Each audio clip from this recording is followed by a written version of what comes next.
When you click on videos about distributed systems, you expect to learn why your load balancer failed during a traffic spike. The real stakes are far higher than just debugging logs, because a single misstep can turn a manageable surge into a total system collapse that takes days to recover from. You will discover today that the difference between graceful degradation and catastrophic failure often comes down to one specific factor you might be overlooking in your architecture decisions right now: whether your components are stateless or stateful when hit with skewed demand. Most engineers treat load balancing as an algorithmic problem, believing that if they just choose the perfect distribution strategy like consistent hashing or least connections, their systems will survive any storm. This is a dangerous assumption because it ignores how hardware resources actually behave under pressure. When traffic spikes suddenly, failure modes are dictated less by which mathematical formula you use and more by the interplay between component state and resource contention. If your system stores data locally with its tasks, it becomes what we call a stateful graph processing system. These systems co-locate workloads directly where their data lives to minimize network travel time. This design works beautifully under normal conditions but suffers from catastrophic I/O bottlenecks when demand skews toward specific nodes during high load events.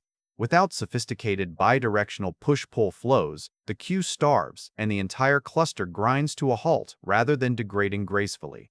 Conversely, stateless components operate differently because they do not retain data between requests. They are designed to be interchangeable so that any incoming request can be handled by any available instance in your pool. When these systems face sudden traffic spikes, they often exhaust their CPU and RAM resources first before hitting I/O limits. This leads to a rapid but predictable failure pattern where the system crashes quickly because it cannot process requests fast enough. The distinction is critical because you might treat both scenarios with the same scaling strategy when in reality they require fundamentally different approaches. If your application is compute-bound like stateless services, adding more replicas usually helps until memory runs out. But if your workload is I/O-bound like many data-intensive processing systems, simply throwing hardware at the problem can make things worse by increasing contention for disk access and network bandwidth. Quick resource note: I keep a curated set of Amazon search links in the description for books, gear, and tools relevant to this channel's topics. Some are affiliate links, so I may earn a commission at no extra cost to you. Please consider supporting the channel by using those links if you find something useful. Recent research into scalable load balancing reveals that high-level abstractions often obscure these underlying resource limits. Systems built on frameworks like Spark are popular because they simplify complex distributed computing tasks into manageable jobs. However, this abstraction layer frequently hides the specific constraints of your hardware during a spike. When demand becomes highly skewed towards certain data partitions, the system may appear healthy at first glance while silently failing to process critical portions of the workload. This silent failure mode is particularly insidious because monitoring tools might show average CPU usage as acceptable even though specific nodes are completely overwhelmed and unable to serve any new requests.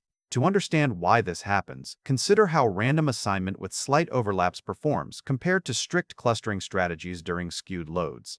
While assigning tasks randomly can sometimes handle uneven demand better than rigid clustering methods, the required replication factor scales logarithmically with system size. This means that as your cluster grows larger and you need more redundancy to ensure every request finds a valid slot, your storage overhead increases significantly. The variable d in these mathematical models represents this replication depth, and it creates a tangible trade-off between availability and resource consumption.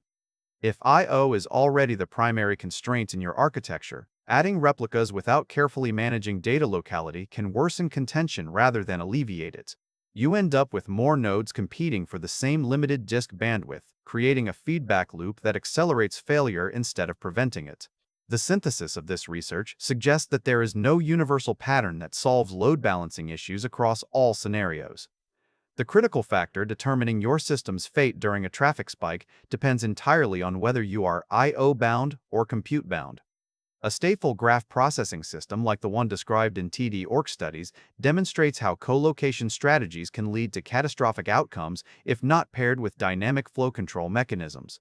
Without bidirectional push-pull flows that allow data and tasks to move fluidly across the network, high load causes queue starvation, where waiting requests pile up indefinitely until timeouts occur. In contrast, stateless systems face CPU exhaustion first, which is often easier to diagnose because metrics spike uniformly across all nodes rather than hiding in specific I/O queues. Empirical data from TD-Orch shows a 4.1 times speedup over prior systems by mitigating these specific contention points through intelligent scheduling and flow control. This performance gain proves that understanding the physical constraints of your hardware is just as important as choosing an efficient load balancing algorithm. It challenges the assumption that simply shifting to stateless designs solves all load issues because if I/O remains a bottleneck, adding replicas without managing data locality only increases network traffic and disk contention.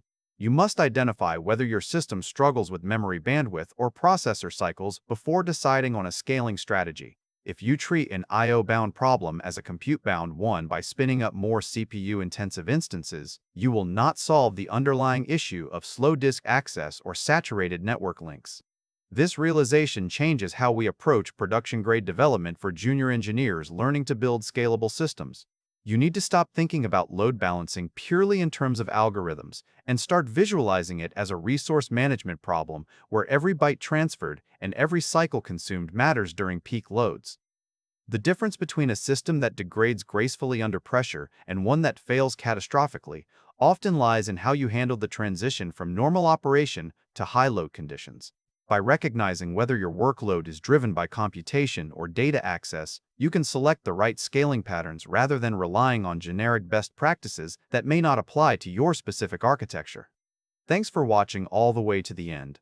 I am a one-person team working hard to make each video better than the last. Subscribe if you found value. It is the best way to show support. Drop a comment with your biggest takeaway. See you in the next video.